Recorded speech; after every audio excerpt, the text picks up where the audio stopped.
Maura Gillison. So we welcome you to Minnesota. So. Thank you.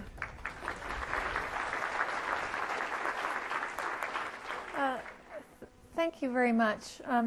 What I thought I would do today is just give you the background information on how we know now, something we didn't know 15 years ago, that a viral infection called human papillomavirus causes oropharynx cancer. So I have a lot of information on the slides for those of you who want to get into the nitty-gritty, but I'm going to summarize them in reasonable language. My husband always complains with me, stop talking epi-speak, talk in regular English, you know.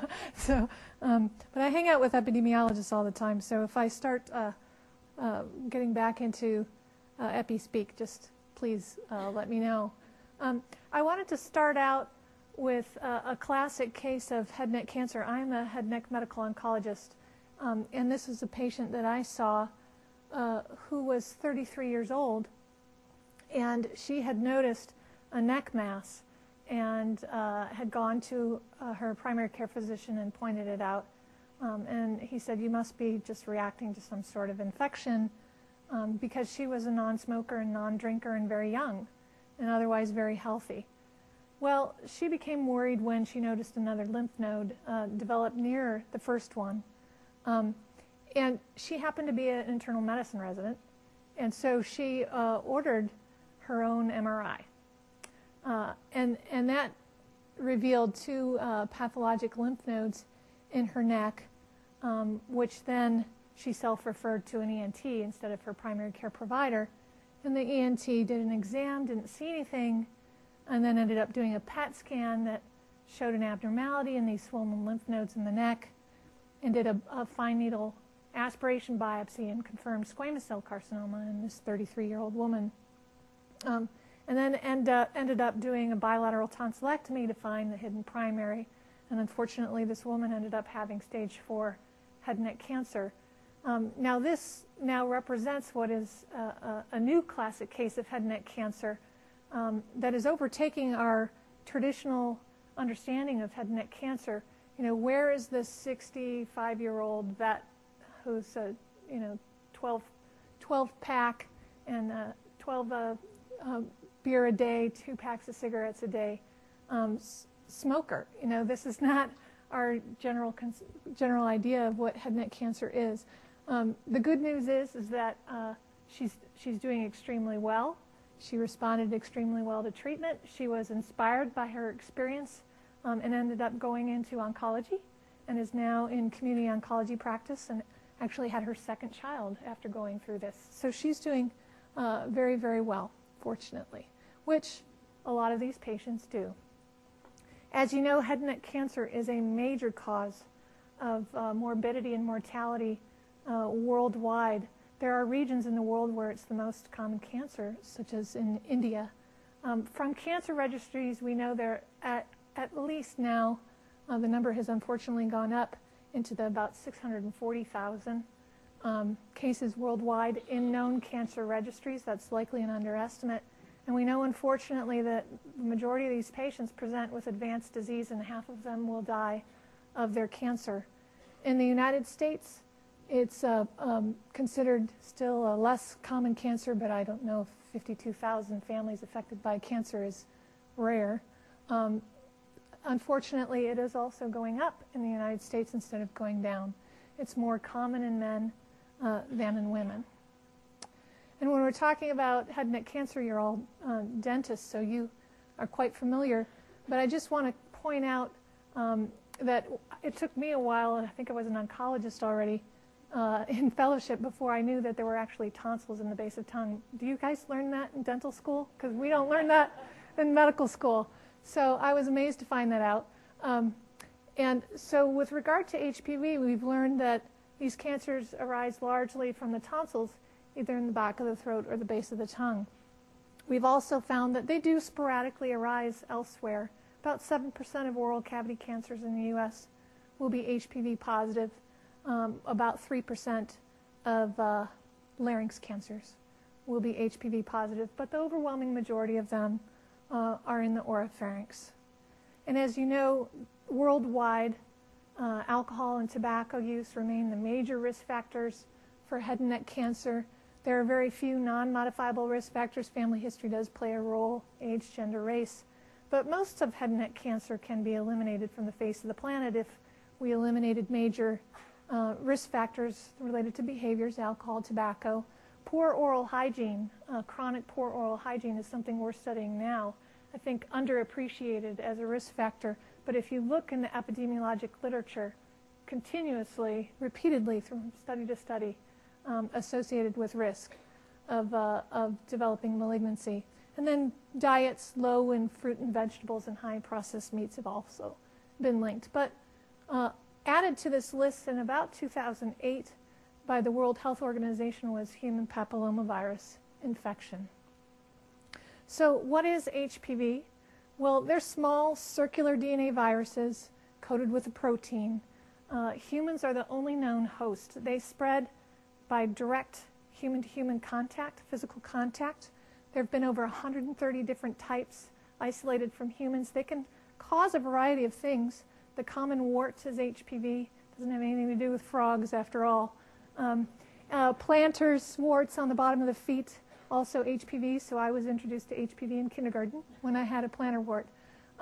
They can be on the skin surfaces, on the mucosal surfaces. And on the ones on the mucosal surfaces, they used to be called genital mucosal, and they still kind of are, but now that we know they live in the oral cavity, they're getting more to being called mucosal types. They're divided into two groups, those that are high risk and those that are low risk. And low risk types cause things like genital warts and don't really predispose to malignancy unless under rare circumstances like in juvenile onset respiratory papillomatosis. If any of you have seen a case of a person with that.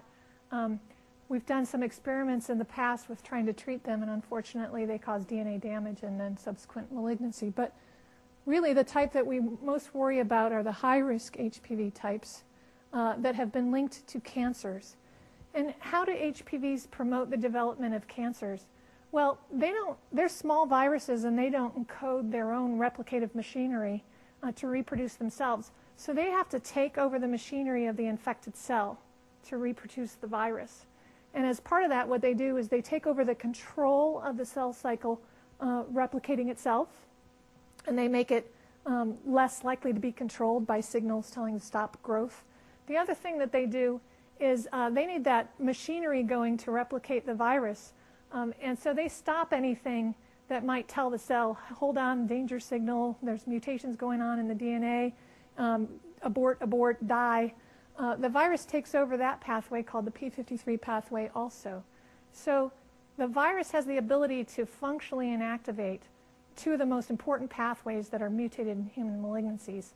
And so the cell gets disrupted replication, it's getting disrupted DNA repair of DNA damage, and then the signals that are telling the cell, stop growing, die, go through apoptosis, are affected by the virus. And eventually that can lead to secondary genetic changes in the development of a cancer. So what do we know about HPVs? And if you say, I think HPV causes breast cancer, or I think HPV might cause colon cancer, the cancers that HPV is known to cause are cervical cancer, anal cancer, vulvar, vaginal, penile cancer, and now oral cancers.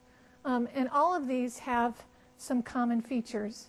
Number one, it's overwhelmingly clear from the literature that HPVs are predominantly spread through sexual contact. So if you hypothesize that a virus is that HPV is associated with a cancer, then there should be measures of sexual behavior, certain types of sexual behavior that would increase your risk for that cancer. But those sexual behaviors are obviously just surrogates for actually getting an HPV infection. And so it's better, if you can, to actually measure HPV exposure in a person.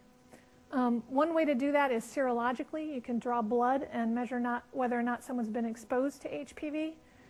But HPV is a really unusual virus, extremely unusual, in that it doesn't spread through the bloodstream. So you can have a cervical infection and not be at risk for oral cancer, and you can have an oral infection and not be at risk for cervical cancer. So the gold standard is demonstrating that HPV is present at the site from which the cancer arises. And then the other thing is that there's no evidence that HPV acts by what we would call a hit-and-run mechanism. It comes in, it screws things up, and then leaves, but nevertheless the cancer develops. All the literature says in humans the HPV virus has to be there, and these proteins that I talked to you about that disrupt the cell cycle and the DNA repair have to be expressed in the tumor for the tumor to act like a tumor. So that's where we started in the field, because we said, hey, could HPV be causing head and neck cancer? And I can say now that there is as strong evidence for HPV being in a large proportion of oropharynx cancers as there is evidence that HPV is the cause of cervical cancer. The literature has now caught up.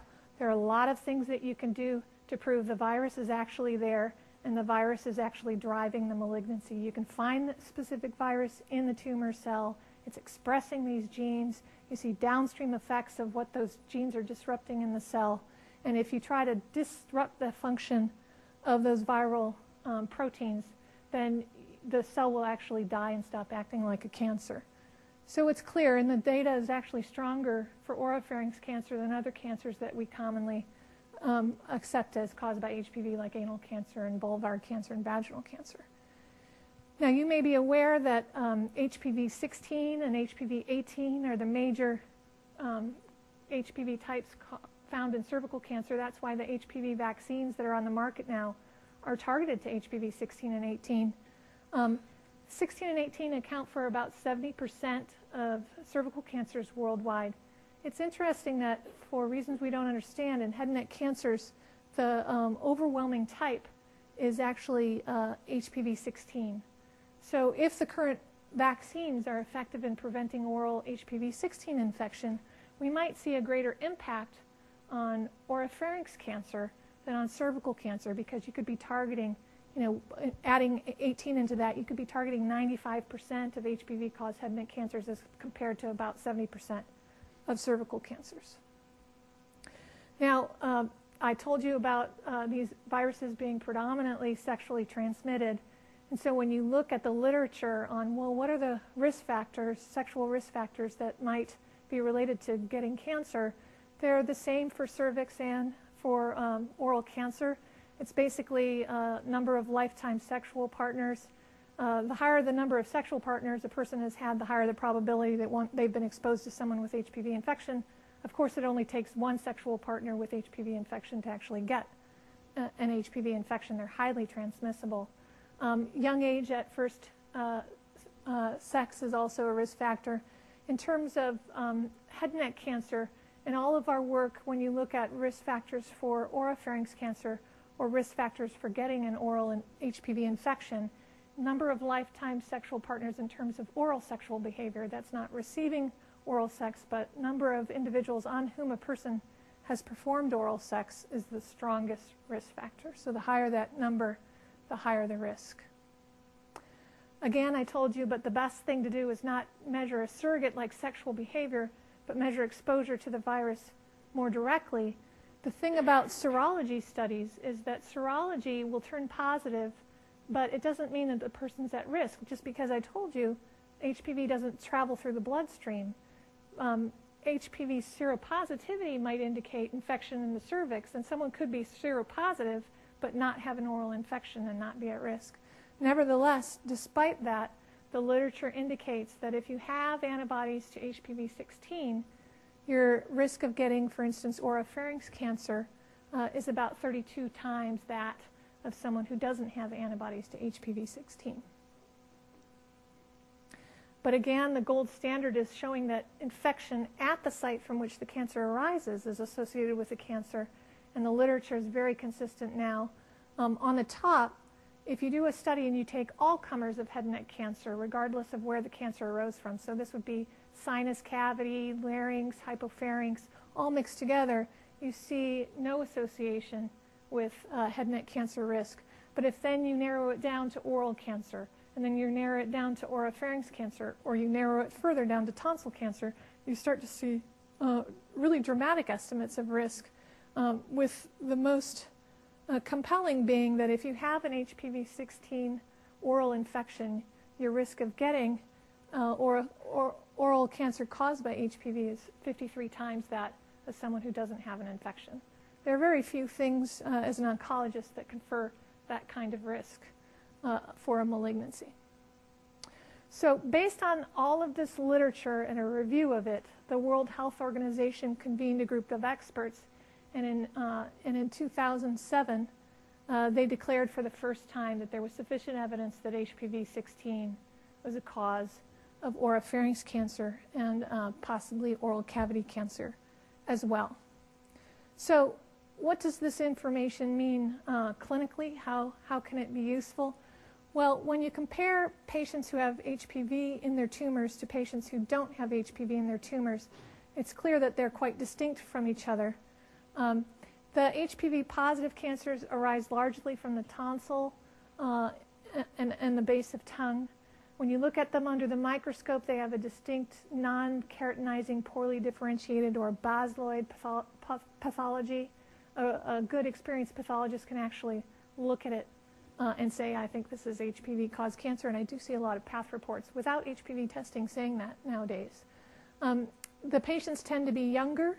The only thing that's similar is it's still 3-to-1 men to women, and we'll talk about why that is. Socioeconomic status is actually, in contrast to HPV-negative head and neck cancer, people with higher socioeconomic status are at greater risk.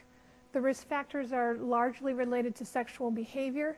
There's some evidence that use of marijuana or immunosuppression in terms of HIV or iatrogenic immunosuppression increases your risk. The genetics are very different between the two cancers. But I think what's most important to focus on over the next couple of slides is the evidence and impact this is having on the patients that you might see and the patients that I see with regard to head and neck cancer.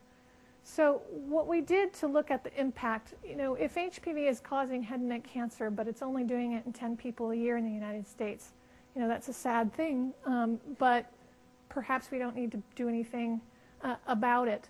Whereas if you find evidence that it's having a major impact at the population level, it might be something more important to address. So we were very curious because in my own personal practice, when I started seeing head and neck cancer patients in 1996, I was still seeing largely the smokers with larynx cancer and oral cavity cancer. But by 2000, I was noticing quite a dramatic shift in my own clinic. I was seeing younger people, tonsil cancers, non-smokers.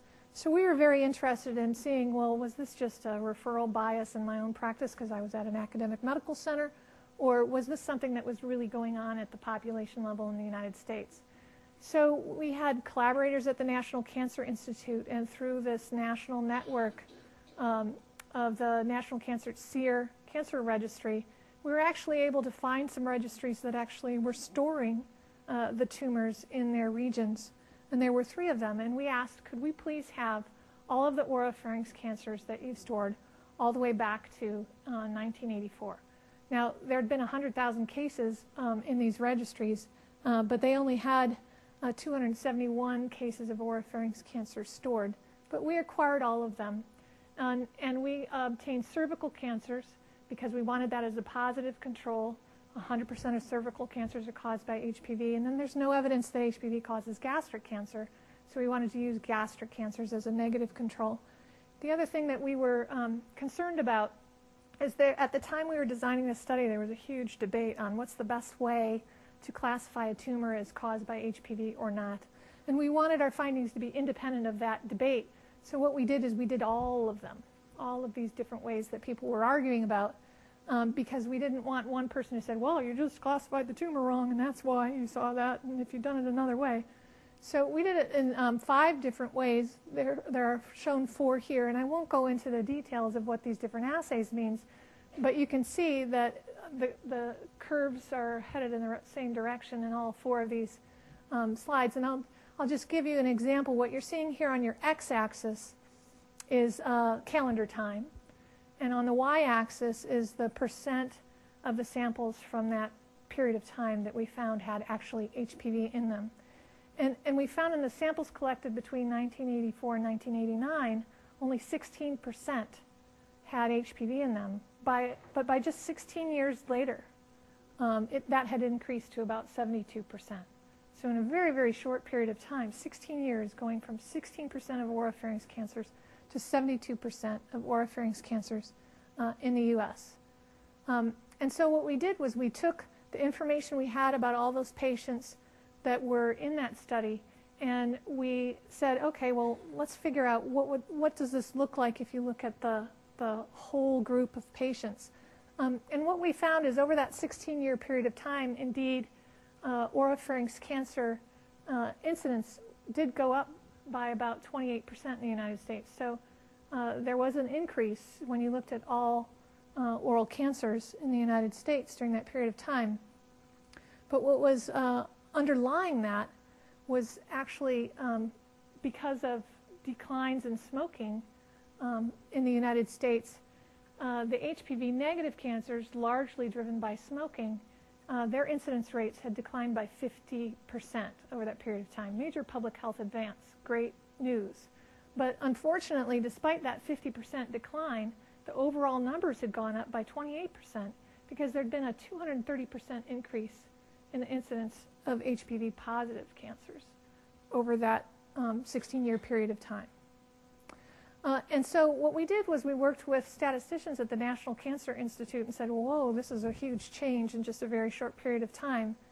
What happens if we assume those things stay the same and then we look forward about head and neck cancers in terms of incidence rates in the United States at different sites and the absolute numbers of cases that we can expect to see.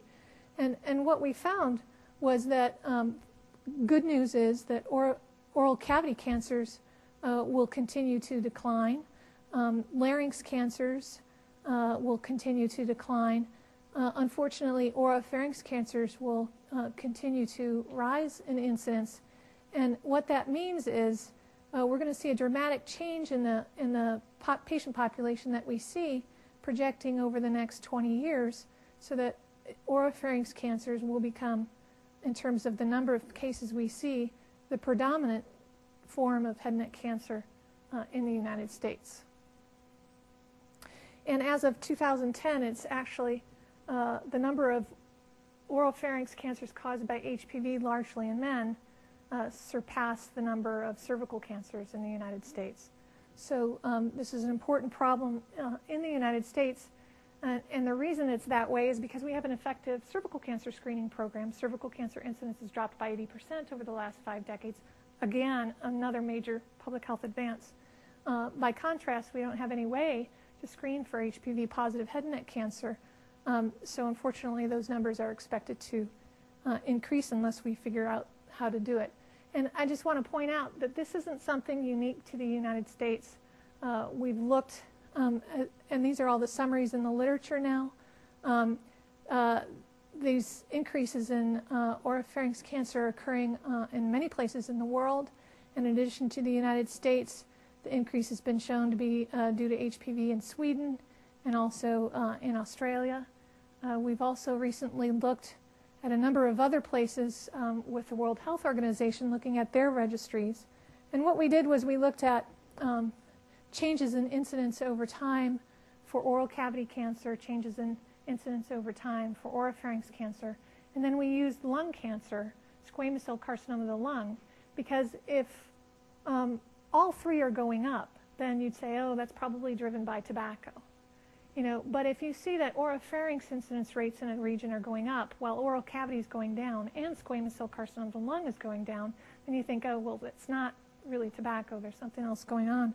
So we found a number of regions in the world where we did indeed see that exact pattern consistent with increases in oropharynx cancer, largely in developed regions, largely westernized cultures, but also in places like Japan and Brazil.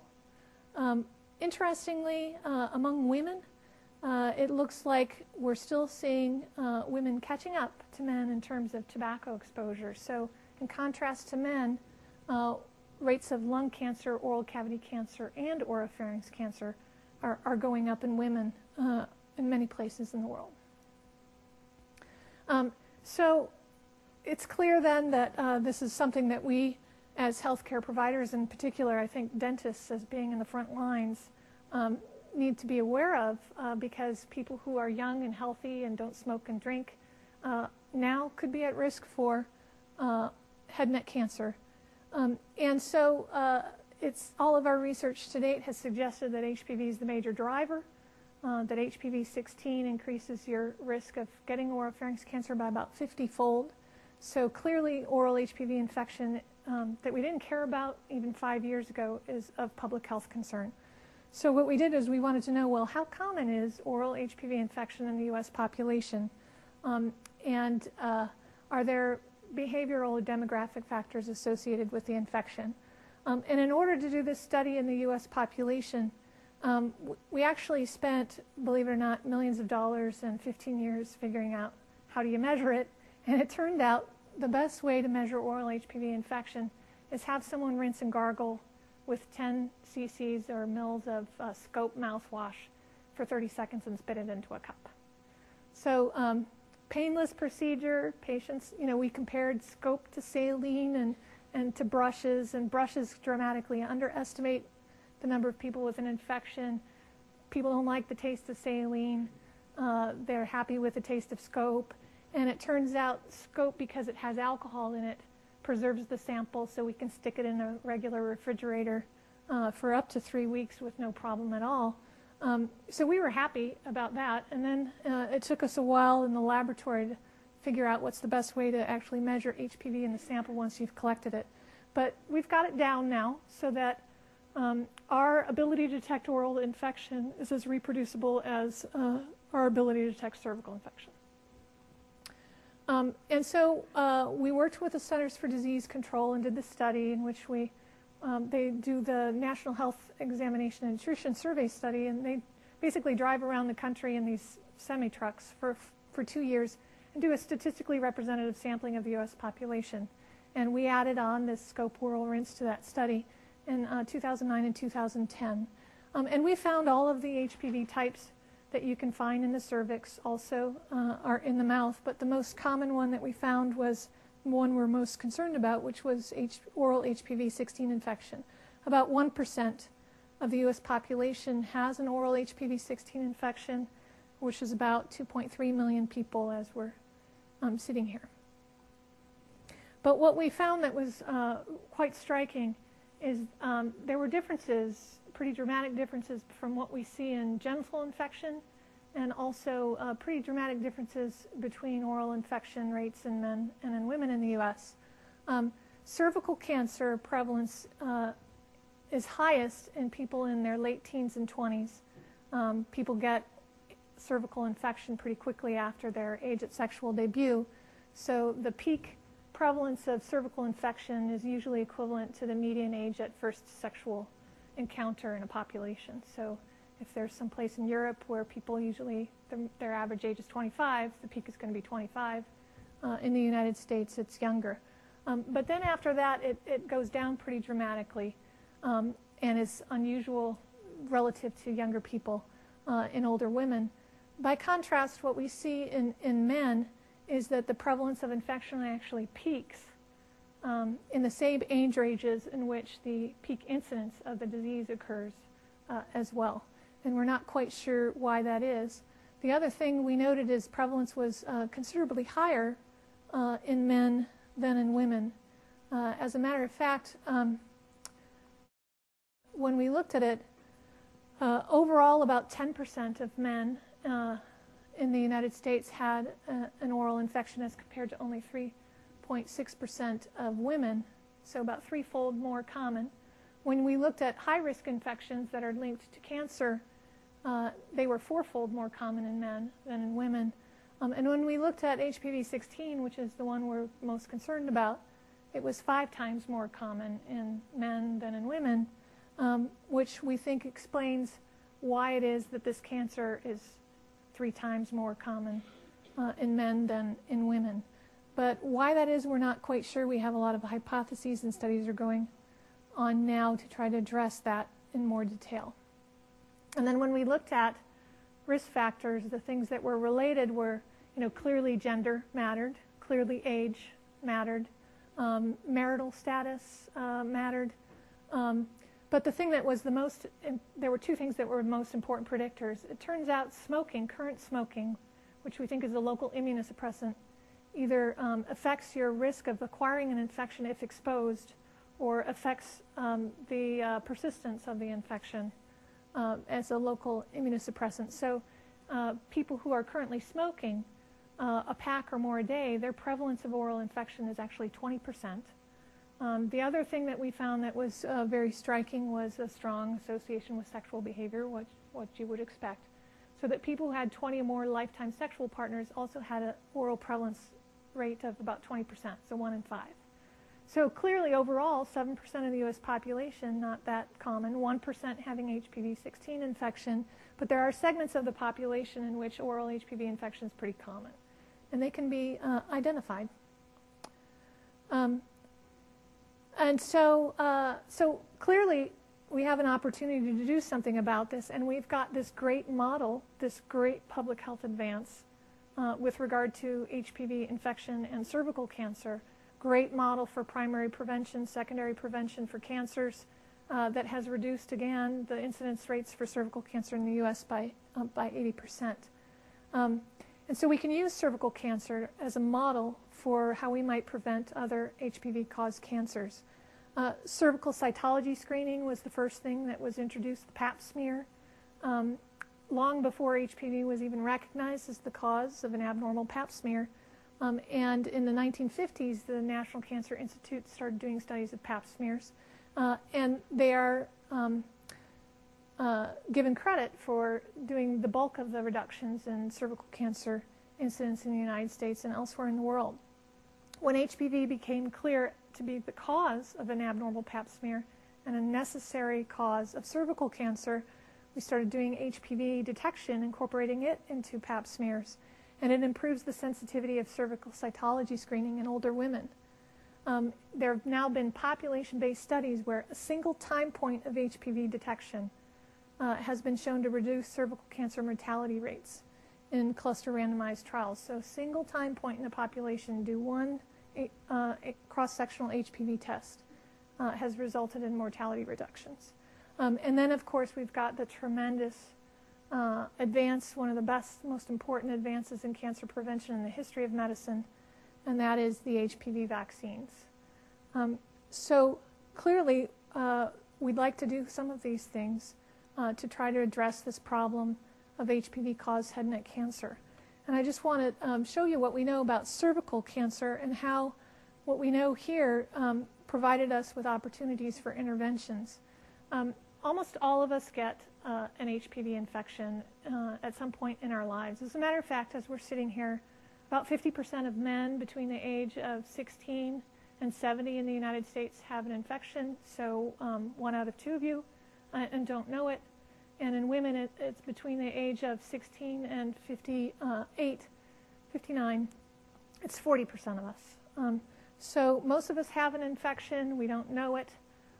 And after we get the infection, within 2 years, 90% of us will no longer have the infection. Now, whether or not that goes dormant, latent, undetectable, or whether or not we actually clear it is a matter of a lot of debate.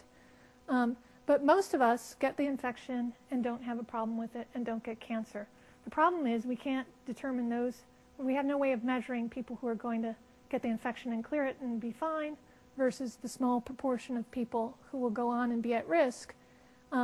Having that persistent infection that goes to 2 years or more is really what increases your risk of going on to develop a cervical precancer and then cancer. And we think it takes anywhere from 1 to 20 years on average to go from the initial infection to the development of a malignancy. And I suspect that's a pretty good estimate also for head and neck cancer. In addition to knowing that natural history, we know that there are pathologic correlates of that natural history in a pap smear with normal, no infection. About 10% of completely normal pap smears will have HPV detected by DNA PCR. But just an infection, a productive viral infection, will make your pap smear abnormal or be a CIN1. And then the premalignant changes, CIN1, 2, and 3, which 2 and 3, which are more associated with persistent infection, you'll actually have specific cytologic abnormalities as well. And that's because relative to what we're talking about in head and neck cancer, the cervix is relatively easily accessible to a direct brush biopsy. In the case of oral cancer progression, most of what we know is from oral cavity cancer. It appears to go through the same stages in large part as cervical precancers. And we won't go into this. You are all quite knowledgeable about leukoplakias, erythroplakias, etc., and associated dysplasias. The problem is it's hard to tell clinically things that are not going to develop into cancer from those that do, and even from a molecular perspective, there's some advance in how to determine, what can you measure in these things that might predict they're going on to causing a problem. But the histopathologic progression for oral cavity cancer, at least, is thought to be pretty similar to cervix. But in the case of tonsil cancer and oropharynx squamous cell carcinoma, once it's quite advanced, like this case of stage 3 tonsil cancer, you can detect it on an exam. Has anyone actually detected a tonsil cancer in their clinic on exam here? Good for you. But a little bit trickier if it were in the base of tongue, which 40% of these are. Even an ENT can miss it on initial exam. So it's a little bit trickier on visual inspection to see even advanced disease in the base of tongue. We have the additional problem of the fact that most of these precancers, and here's an example of an HPV positive precancer. It's got classical dysplastic findings, and then this is HPV, and those little dots are actually HPV in the cells. We can detect them, and it does look like cancer, precancer. The problem is that most of them arise deep within the tonsillar crypt. And when you take if you try to do a pap smear equivalent, which I'll show you in a minute, we've tried, you actually don't get to the area where the infection is and the precancer is. And that's a problem in limiting the pap smear approach. And it also makes it difficult for people like you who are looking in mouths to be reassured that if there was a problem there, you would see it. Because unfortunately, most of these are where they are not visible. Even people, most unknown primary cancers of the head and neck, people who will present with large lymph nodes, and yet, even examined by an experienced head and neck surgeon, their tumor is not visible. Most of those are HPV positive, and they can be very small primaries deep within the tonsillar crypt epithelium. This is another example. In this case, it's become invasive, but right on the surface, you do see the dysplasia with HPV in it, but unfortunately, this was, again, deep within the tonsillar crypt. So we did a study just because of this similarity to cervix. Can we do a pap smear? And it turns out if someone comes in and they've got a visible lesion, you can take a cytology brush it, and if they have HPV in it, it's strongly associated with cancer. But unfortunately, if you take a group of people who are at high risk, say they have HPV-16 infection detectable, and you do it on a normal-looking tonsil, there's no association of HPV with that risk. So we have to develop new technologies to be able to see small lesions deep within the tonsillar crypt to make an advance. And that's something that in the small group discussion we'll talk about the progress we've made there, because what we're trying to do is fill in the gaps to develop a similar clinical algorithm to cervical cancer screening for HPV positive head and neck cancer. So in conclusion, HPV is an important cause of head and neck cancer. Oral HPV-16 infection is the one that we're particularly concerned about, but there are about 5 other types that in the U.S. also are associated with cancer. It's estimated to confer somewhere between a 50 and 200-fold increase in risk for the cancer.